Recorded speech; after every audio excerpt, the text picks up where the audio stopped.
Hello, welcome to today's workshop. It's great to have you with me. I'm really looking forward to showing you how to make some monoprints today. Some of you might be familiar with printmaking. It's not like painting and drawing, it's very different. And there are lots of different printmaking processes, and it's quite a different language and a range of tools and materials that are going to be used. So hopefully you're going to see something that's quite new and unique. The beautiful thing about monoprinting is that it's very spontaneous and expressive and playful, and it very much relies on you engaging your imagination. So anything goes, there's no real right or wrong. It's fun, and I do hope you can capture some of that joy as you're watching me working. I head up a ministry called Shaped by Grace. I'm a trained Christian life coach as well. So I'm combining the two, fusing those things together, creativity and looking at how that can help improve people's well-being and help them live life to the full. So I do hope you enjoy this workshop today, and yeah, welcome. Now, some of you might be familiar with printmaking as an art form. There's lots of different types of processes and materials that are needed to make prints. We're going to work with the easiest, most accessible and painterly printing process, which is monoprinting. And you can see some examples of some monoprints that I've made here. The beautiful thing about monoprinting is that it's really expressive. Anything goes. There's no real right or wrong. It's playful, and it brings about an element of joy and surprise, because you never quite know what's going to happen when you peel your paper off your plate when you run it through the printing press. So we're going to build up in layers. I'm going to show you how to print from textures and materials, but particularly natural materials, and found press leaves that I've been collecting over the last few weeks. Nature has inspired my own work for many years, and I've been looking at imagery down the microscope. I've been looking at aerial photography of the land. I love shape, I love colour, I love texture and pattern, and that in itself is a visual language that really inspires me. So the nice thing about monoprinting is that we don't need to prepare a block or a plate like we might do with lino printing or other forms of printmaking. We haven't got to construct or prepare anything. We've got the plate ready to start putting the colour onto. So this is just Perspex plate. Perspex rather than glass, because it's got to go through the etching press and we don't want it breaking, but this is ideal. Then we've got to put some ink onto the plate. Now, it doesn't matter where you start. I generally start with a darker colour. I'll leave the yellow as an overlay for later on. So we're not using paints, we're not using brushes, we're using printing inks and rollers. And I've got some fantastic watercolour, water-based inks that I use. They're much easier to clean up, no need for any solvents. And also they absorb into the paper really well and dry quickly, which allows me to build up in layers as we go along. So I'm going to start off inking up this plate.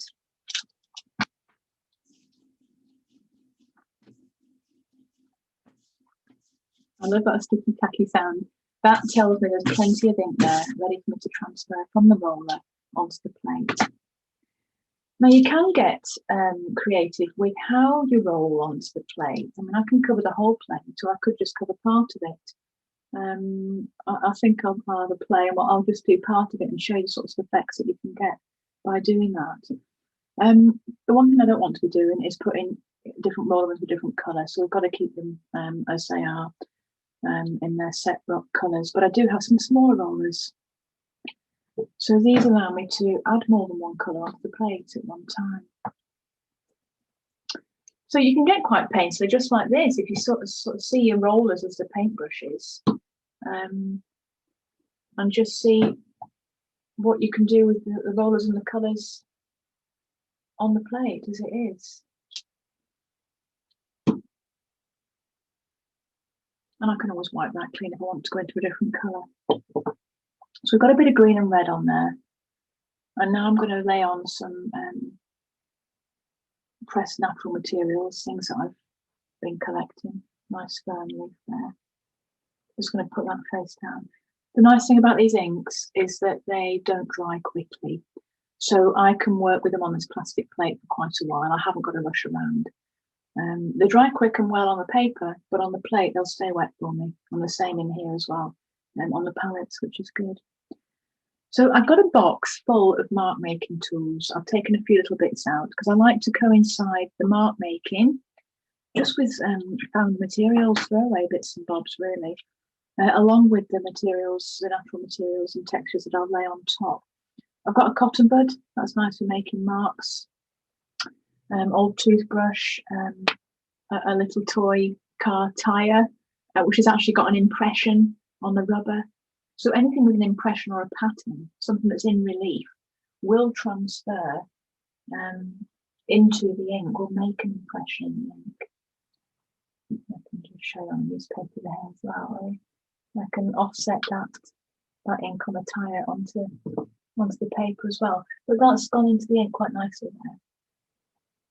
I'm just going to make some random marks with my cotton bud.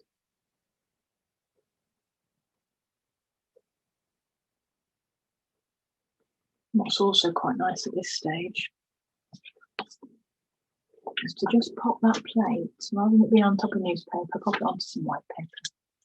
It'll just show up a lot more clearly. I'll be able to see fully what I'm doing and what's happening with the ink. This is just a sponge dabber.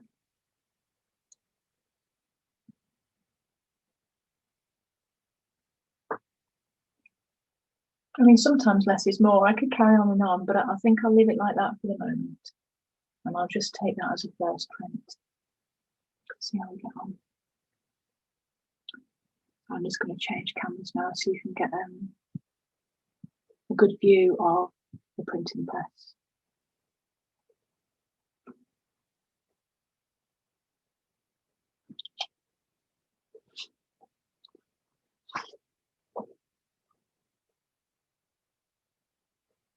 So this is an etching press. There's a roller on top and one underneath, and there's a lot of pressure going between those two rollers to ensure that we get a good even layer of ink transferred from the plate onto the paper.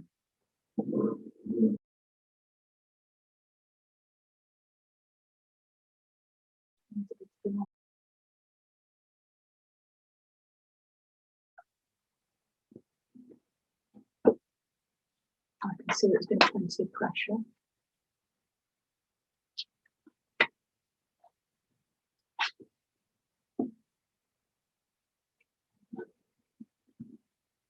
So there's the first print, and there's the plate itself. There's still a little bit of ink left on that plate, so I'm going to take a second print from that. We call the second print the ghost print. It's a lot fainter. But what I love to do now is peel off the leaf, and the impression of the leaf is left on the plate. That ink is still wet enough for me to print from. I'll put this print over here. And we'll take a print of this one.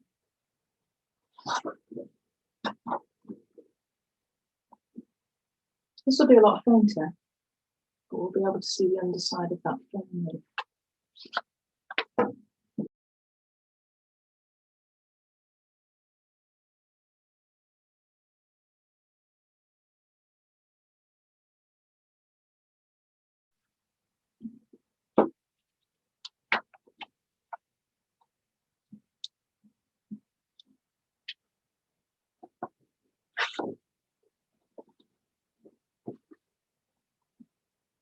So that's worked well. And they're a starting point for some layering. That's what we're going to do now.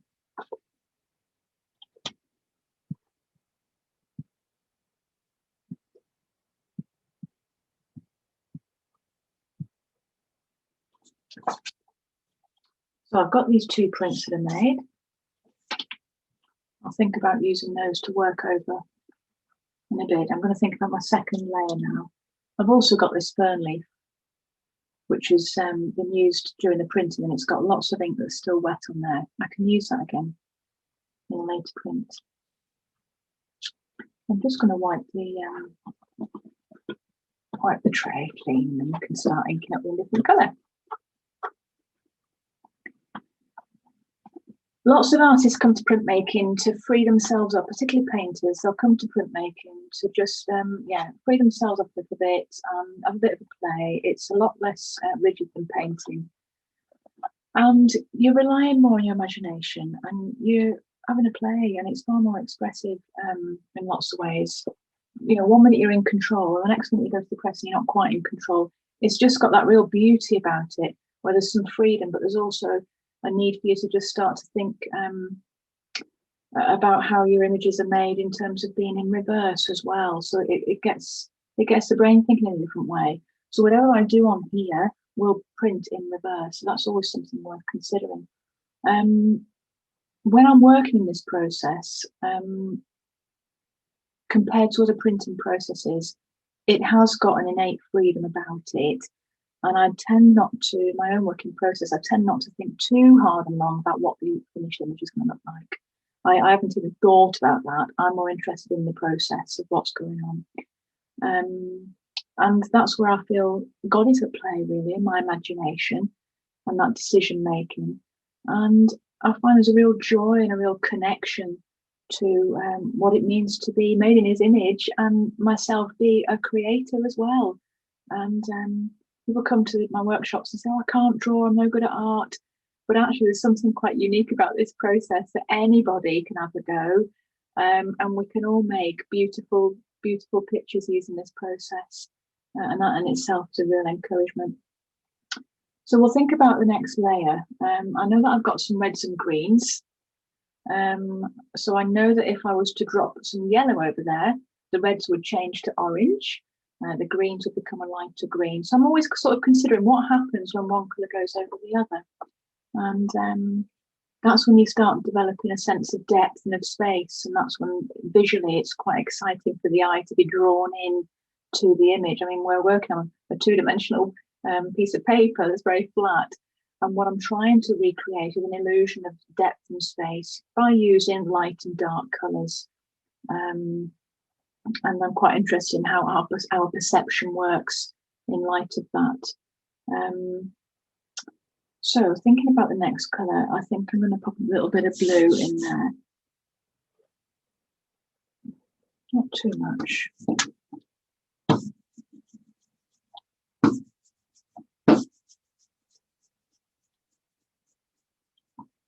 And a bit of yellow.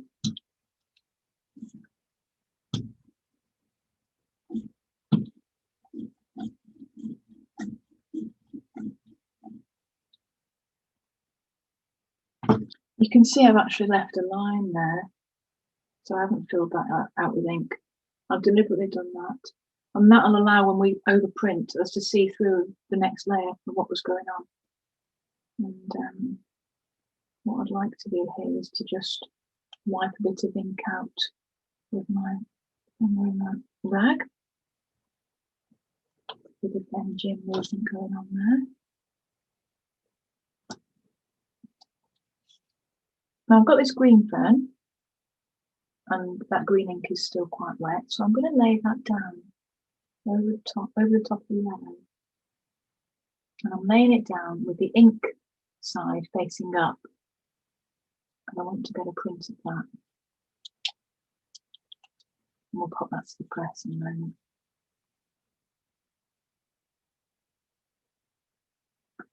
This is an interesting little mark making tool I've got. It's just a cork. But when I press it down, it makes some nice impressions of circles.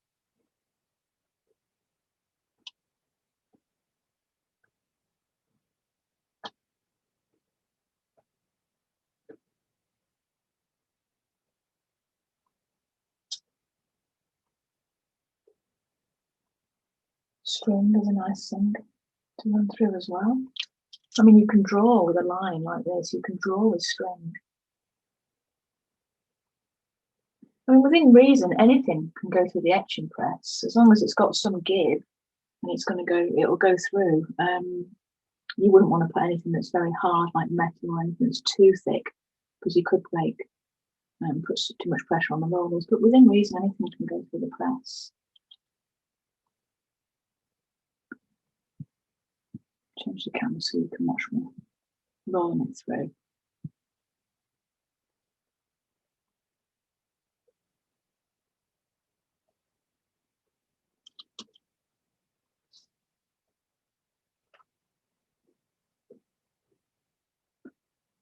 So at the moment, I'm just printing the first layers of these prints Nice thing with monoprinting is that it allows you to work on a theme. You've got a work in progress. You've got a number of prints on the go at the same time.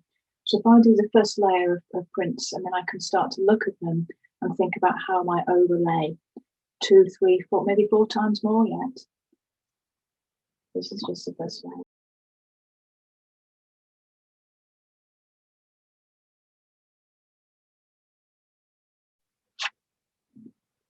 Do excuse the squeak.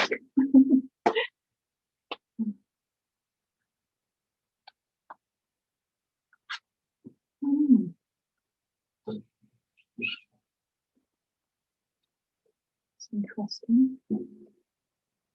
Very nice. Hopefully you can see that. See that print there. The rag marks are quite effective.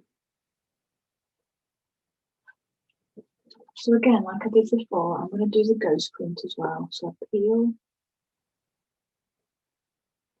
the bits of materials that I've got on there off the plate, and the impression of those are left on the plate.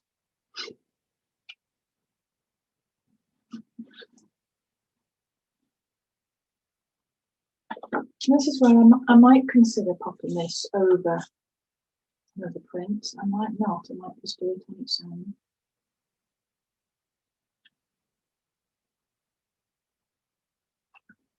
I think I'll just print it on its own for the moment.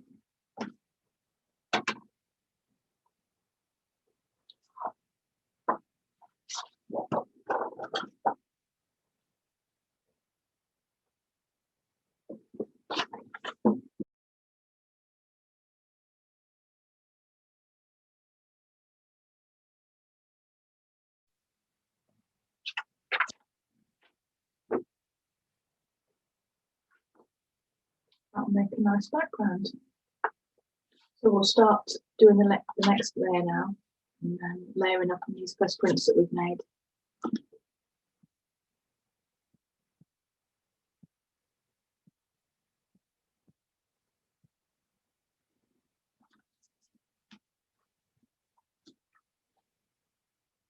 Now, not everybody has got an etching press, and when I first started teaching monoprinting,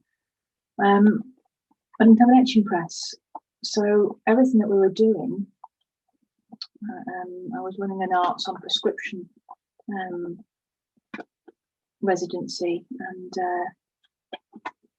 that's what I've been doing for the past 12 years. But initially, when I started out, I didn't have a press.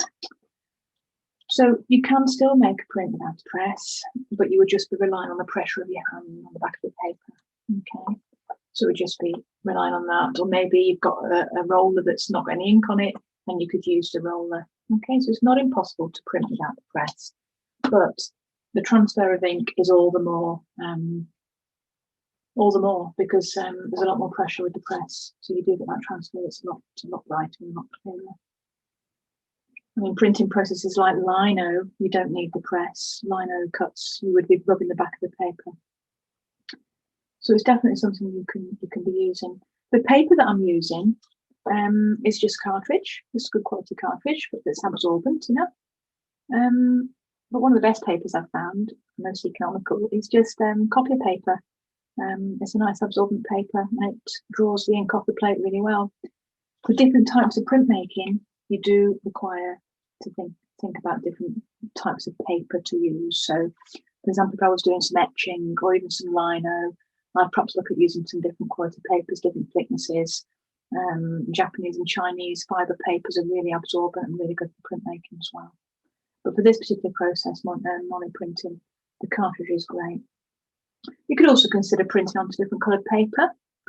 So rather than starting on white, you could consider printing on a different colour. I quite like off-white and cream. It just warms the tones up. But the nice thing about white is that it really makes the colours jump out and stand out well. As well as an artist, I'm a gardener, and that's where I get a lot of my inspiration, and where I'm able to collect a number of different plant materials to press and to use. I've recently been looking into all the plants that are mentioned in the Bible, and there's so many. And so I'm thinking about a new project, maybe to consider getting some of those plants or their leaves and pressing them and perhaps using some of those in my prints. So I'm going to think about some overlays now and go and use some red. I'll cover the whole plate this time. When I'm inking the plate, it's really important to want a really good even layer all over, that I change which way I'm using my roller. So change the direction, push the ink about, take a bit more off, go back in.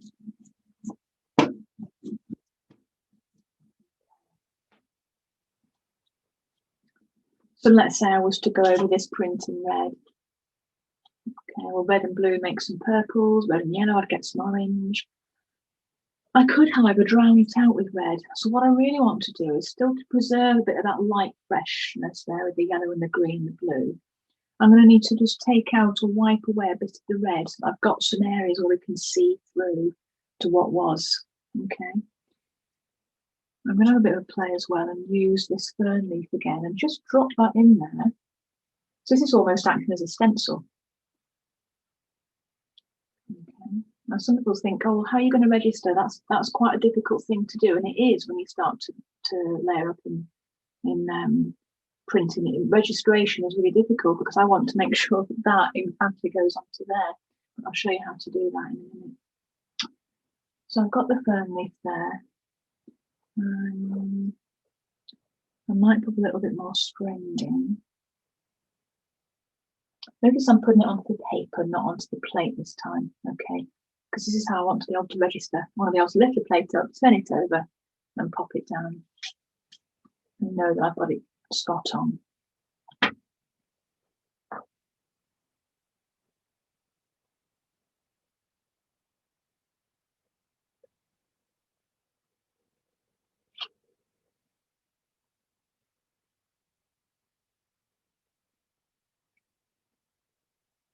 That's just a bit of cardboard. I save all sorts of little scraps, anything that's got already pre-cut shapes in it, you know, things that I'll be recycling in the house. I think that'll go through the press, that'll print well. The other thing I love to use, you can see that very well there, is Glitter wallpaper. So that is full of a lovely pattern. And it's in relief, it's sticking out. So anything that you've got that's got a pattern that's sticking out in what we call relief will transfer and be visible when we print. Another bit of cardboard here that I got for some packaging. That's good fun to print from. And corrugated card and hessian and string. And there's all sorts of different materials that have got inherent patterns in them, lace and fabrics as well. So both man-made and natural materials. It's quite nice to combine the two. Didn't wipe any out. I will wipe a bit out. I mean, we're going to have this piece of card and the fern acting as a kind of mask anyway. I'll just take a little bit out here.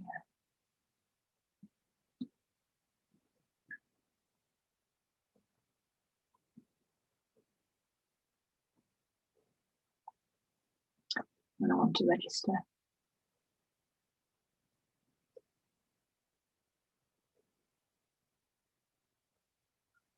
That's about that.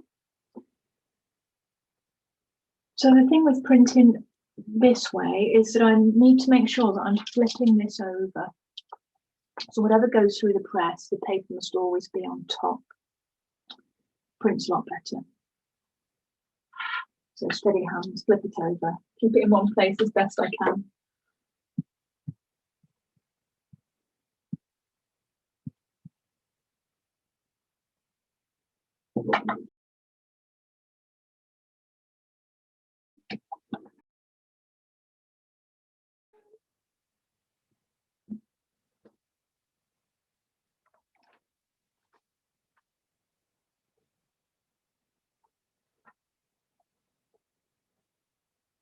Oh, that's lovely.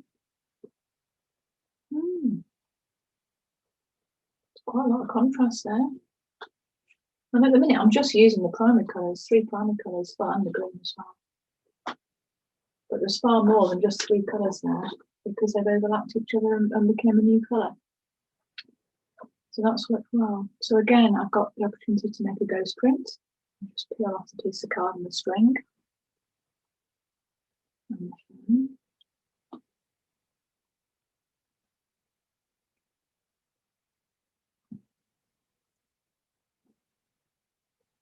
That's looking quite wet, so that does need a bit of time to dry now because those layers are quite thick. Put that to dry up there. I'll think about putting this ghost print onto one of these prints that I made earlier. Maybe this green one.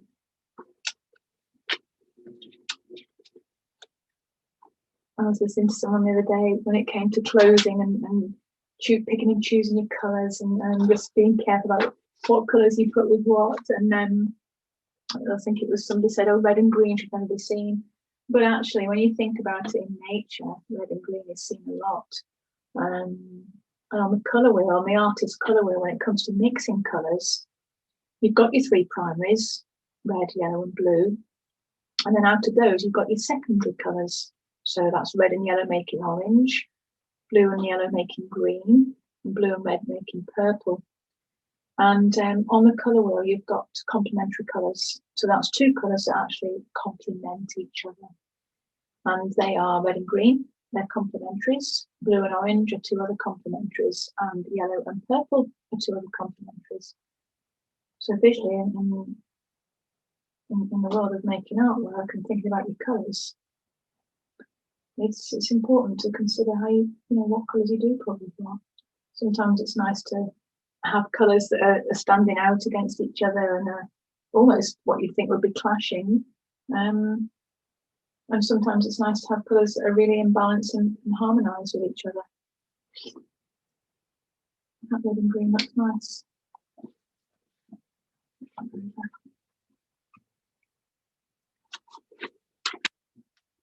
And if you like playing with colour, a good exercise to do is to just make a picture just using a cool palette, or a picture using just a warm palette.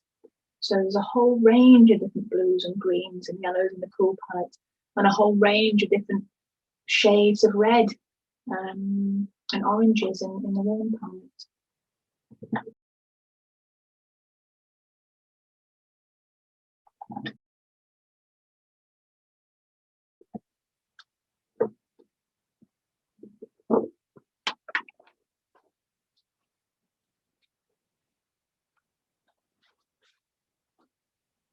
That's subtle. So I've reversed the fern leaf. So I've got one going up that way and one coming down that way.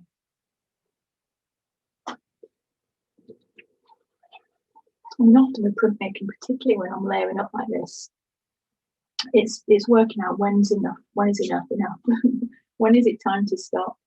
And again, there's no real right or wrong answer to that, really.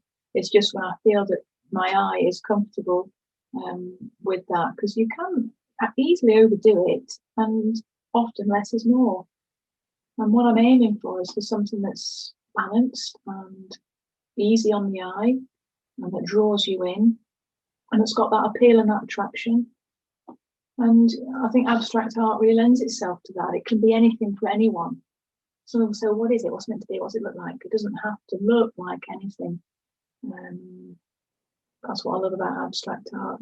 For me, it's about it might be about expressing feelings or emotions. It might be about more sublime ideas about colour and shape, and just engaging with that internal landscape of our imagination is what brings me the joy. It's playful, it's childlike, and I think as adults we grow up and we think we can't be childlike anymore. That opportunity and that time's gone, but it's not with creating like this. I think it's really valuable for us to take this time to play and not be too set in what we're actually doing, but just to see where things take us.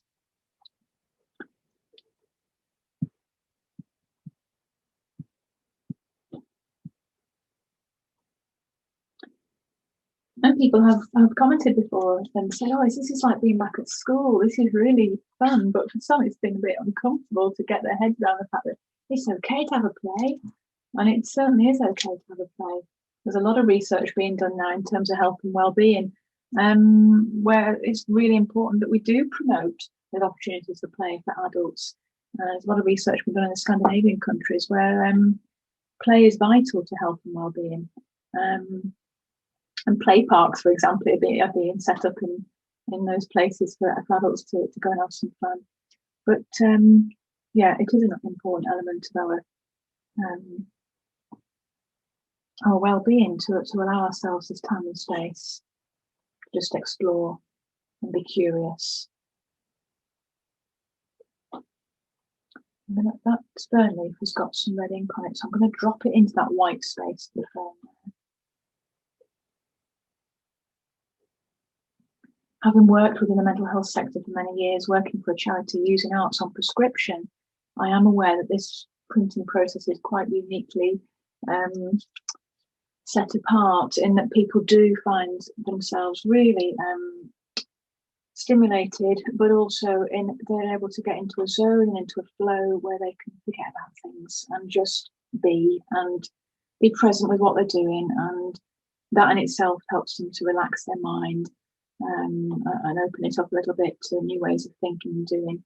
And it's a great confidence builder as well, because you can quite instantly make things of beauty without too much preparation and too much skill needing to have been built. I mean, this is quite straightforward and simple. The thing with printmaking, though, you do need a specialist kit. You do need the rollers and the press.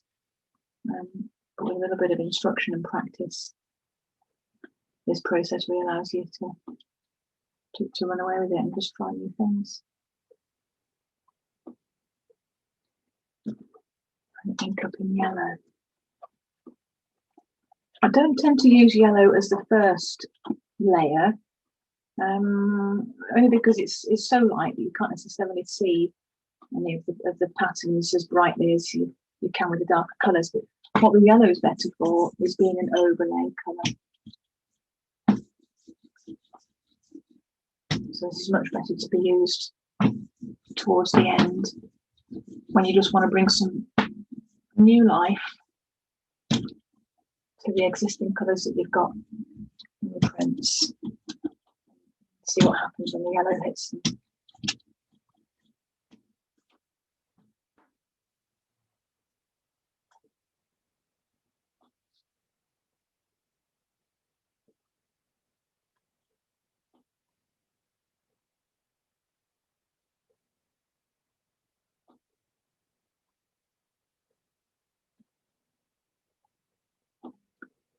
So again, I'm registering the print upside down. I can get it spot on, and I can flip it over, try and hold on to it. So those things don't slip out.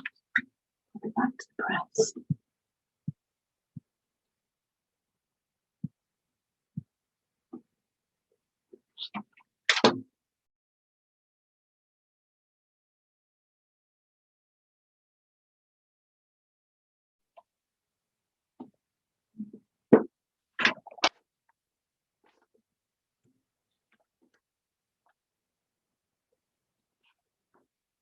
Oh, that's worked well.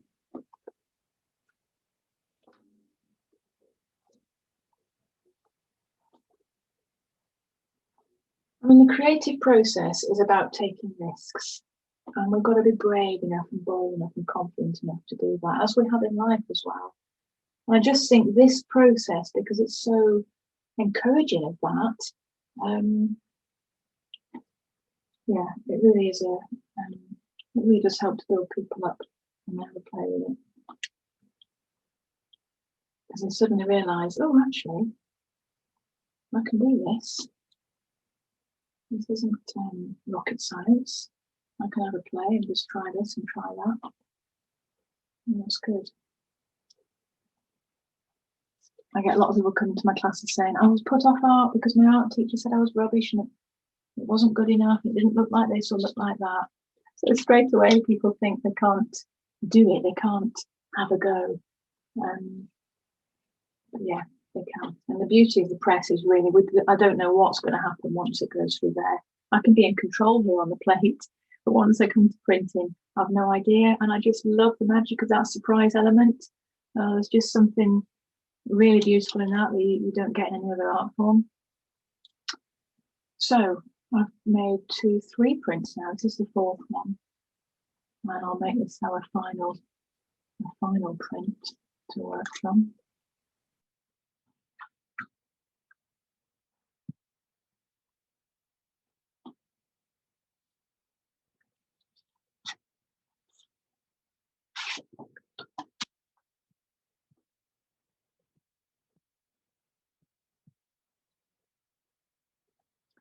Yeah, so I've got the yellow and blue print here.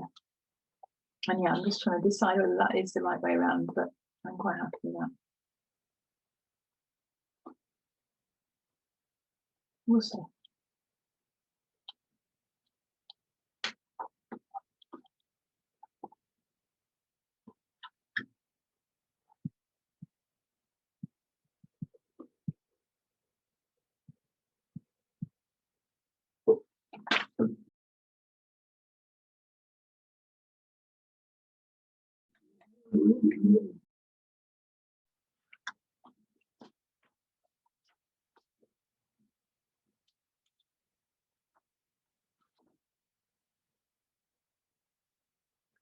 Oh, that's very different.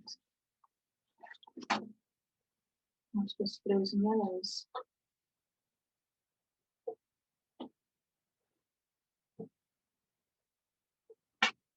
So, I'm just going to show you the prints that we've made so far.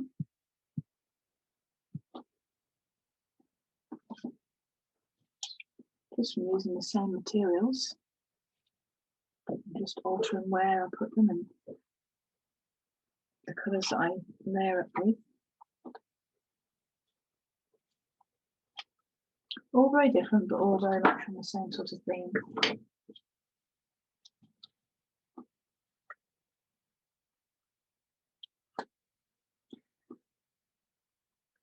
I'm pleased with those. Now, people think, well, what can I do with it now?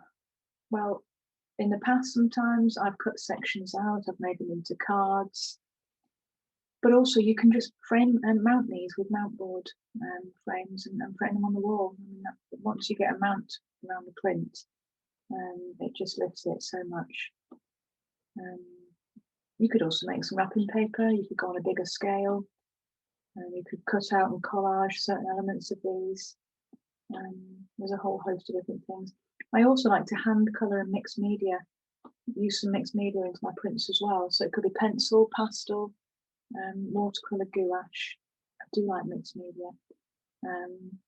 So there's a whole range of different things I could do with these prints as well now. So I hope you've enjoyed the workshop. I hope you've enjoyed seeing what the process of mono printing is all about. And I hope it's inspired you to perhaps have a go and look at recognising the different ways of making and creating on paper. There's more to printing than just preparing a block, that the mono printing can really lend itself to that painterly style, and it's fun. And I hope you've had some joy like I have in the making. Thank you.